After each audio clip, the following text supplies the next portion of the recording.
Being mindful of how you feel and why, and also just stepping out of your mind and getting into your body. What's going on around you? What do you smell? What do you see? What do you hear? What do you feel? Like, what are you doing? Getting into that rather than into this mind. Like, just thinking about what's going on in your mind.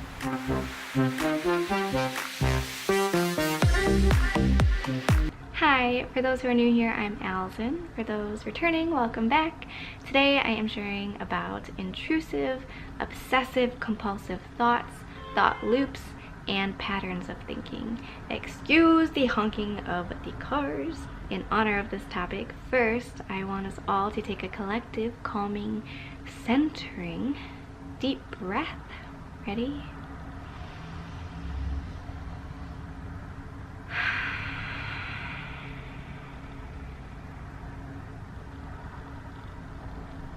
Hi. How are you right now, really? How are you doing? And why? Are you just like compulsively feeling this certain hyped up way? Are you feeling calm? Are you feeling good? Did something happen to make you feel this way?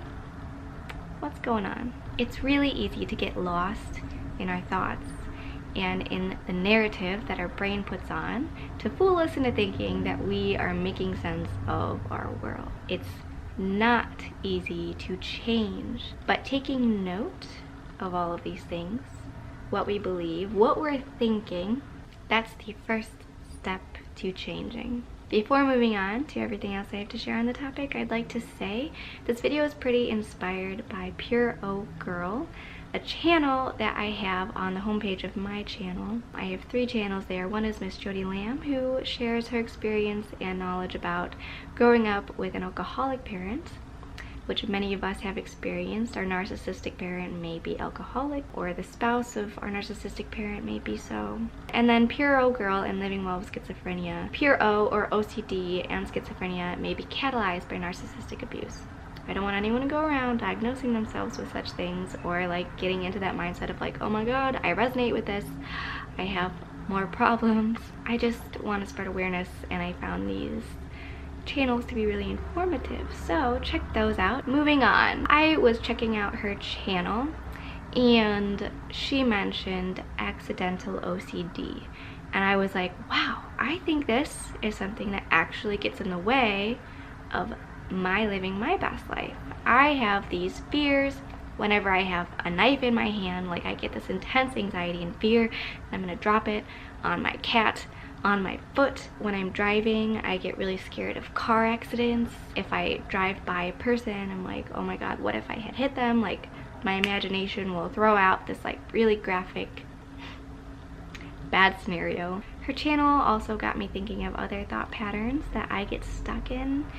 Negativity and anger are 2 things that like just I compulsively feel. Another thing that happens is I get stuck in these thought loops, like a broken record. The table is shaking for some reason.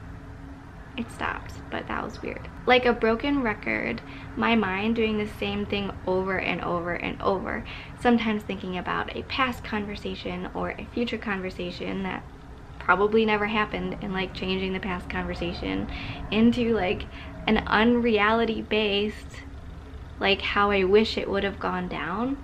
I'll like think of the same thing over and over, like so blah blah blah, so blah blah blah, so blah blah bleep, etc, so blah bleep, etc, you know, like just like go over and over until like I take a step back and I'm like, whoa, mind, what are you doing? What am I thinking right now? I'm not in the moment. I'm stuck in my thoughts. It's like sometimes a really unhealthy conversation or whatever it is that I'm thinking about, actually usually it is like usually some dramatic thing that's like just looping over and over and over. Anyways, that's some of the stuff that goes on inside my head, but I think this is a good segue into the helpful tip of the day, which is you are not your thoughts, and you don't have to identify with whatever it is your thinking is thinking. You can step back and take note of your thoughts. Therefore, you are not your thoughts. You can also take a step back and notice your skin. But you are not your skin. You are much more than your skin. Side note, talking about skin, I work with kiddos on the autism spectrum, and I got scratched the other day. So that's what's happening over here. Anyways, just as you can change your diet, every meal is a chance to heal, my friends. Drink more water, do all these different things, clean your face to make your skin better. You can change your ways of thinking. How do we do that? You may be asking now. I'll tell you. By being mindful. So you can stop yourself and be like, what am I thinking? What am I feeling? Why am I feeling this way? Use discernment in the present moment. And also just stepping out of your mind and getting into your body.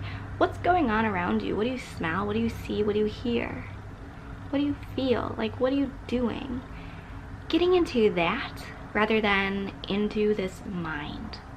Like just thinking about what's going on in your mind. Being mindful will enhance your quality of life in more ways than just stopping or slowing down this intrusive obsessive thinking pattern. Actively listening to others is one of the best gifts you can give to someone else, and being mindful about what you are feeling and doing and being in the present moment is one of the best gifts you can give to yourself. Also, I would like to say, on top of being mindful, a meditation practice can help us in the practice of calming our mind, or at least being aware of what our mind is up to.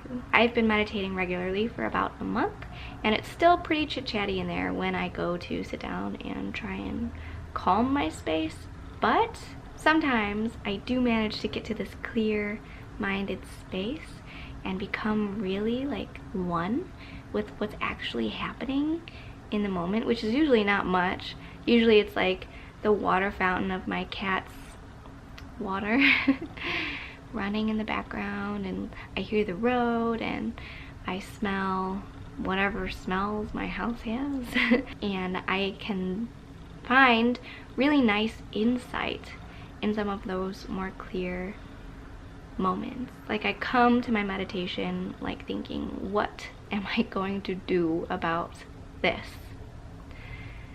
And I breathe for a few minutes and I let it go, and the answers come to me in that quiet space. So I recommend doing that. What else do I recommend?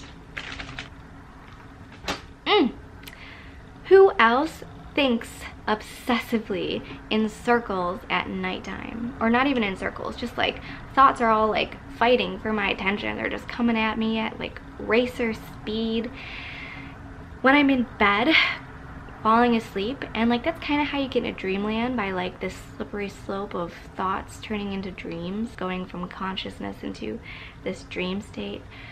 But what you think before bed is kind of like marinating your brain for your sleep time. So if you go to bed after a day of stress and then like stress over what happened that day, what you have going on the next day before going to bed, you're probably going to sleep in this tense, stressful state. You know, it's like marinating.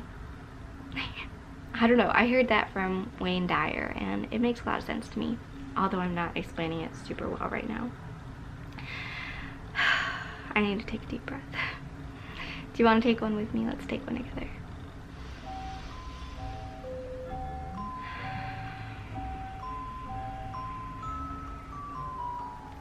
Instead of going to bed in this stressful state, find gratitude in making it through your day, in finding a safe place to go to sleep, in being able to rest for the next several hours, and set intentions for how you want to feel tomorrow. Set intentions for how you want to feel in general, and reflect in a positive way. I think that's a habit that we all could improve on always, to be more happy and optimistic about what has happened and what's going to happen in the future. And in the morning, wake up and instead of rushing into your day with the same crazy running mindset, set the intention of whatever it is you want. Like, what is your priority today? Is it peace, bliss, content in this moment? Not content once you reach whatever milestone, but just enjoying today. That's what my intention is every day, and I think it's a good one. But what's your priority? How do you want to feel today? How can you feel that way today? By doing more of this, by doing less of that. Intentional thinking, intentional living. Anyways, guys, I think that's all I have to share on the topic. I do want to say my thinking is not super clear. I think that is a symptom of living in the environment that we all grew up in. I'm working on it, but if it comes across in my videos that like I have scattered thoughts and like it's hard for me to clearly communicate what I want to say, I apologize. If you know, you are like, bro, like what are you trying to say? I wish you could say it a little bit clearer. Like, I am trying. I'm doing my best. I just have a lot I want to share, and I'm doing that, and I'm really happy that I'm doing that. That's something I didn't do for a long time. As a lost child, I let everybody else have their say without having mine, and that's what I'm focusing on, as well as saying it in the way that I want to say it, which is compassionately and clearly. So I just want to say to everybody, like, it's okay if your thinking is like out of control and doesn't make sense all the time. You're more than your thinking. You're very special and very worthy of all the good things in life, and you're doing your best, and you're doing a really great job, as am I. It's a lesson that we constantly have to teach ourselves because we weren't taught it by our parents, probably. Anyways, I'm out. I'll talk to you next time. I hope you're doing super well. Let me know what you think in the comments below, and I love you. Have an awesome day. I hope you have an awesome day. It's not a demand. I hope you have an awesome day. Look at these thoughts. Okay, peace.